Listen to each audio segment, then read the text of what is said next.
It's a hot summer's evening in Paris.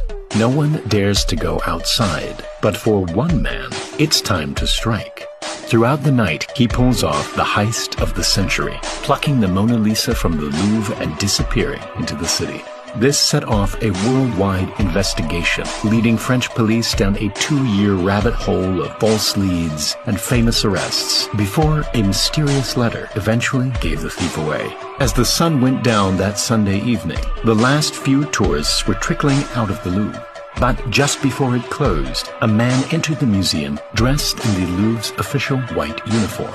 Blending in as an employee, he quickly found his way to a small storage closet, squeezed his way in, and waited out the entire night.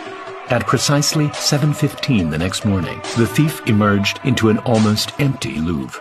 With no one in sight, he quickly made his way into the Salon Carré, and there it was.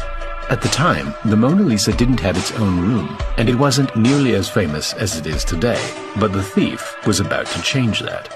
With no one in sight, he pulled the painting off its metal pins and carried it to a nearby stairwell.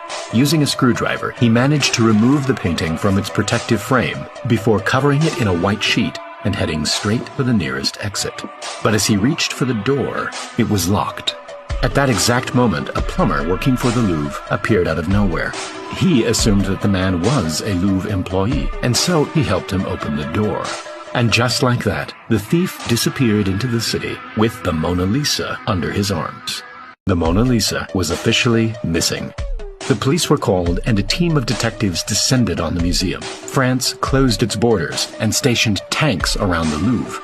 When the Louvre announced that one of its prized possessions had disappeared, it sent shockwaves all around the world. And the question was, where did it go? All the police had found was the wooden picture frame and a fingerprint left behind by the thief.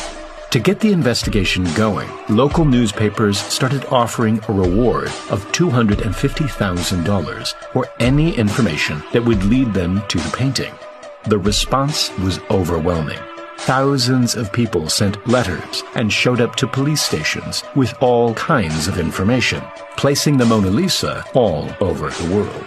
2 separate witnesses recalled seeing a man leaving the Louvre with a bulky object, but the descriptions of the man were completely different.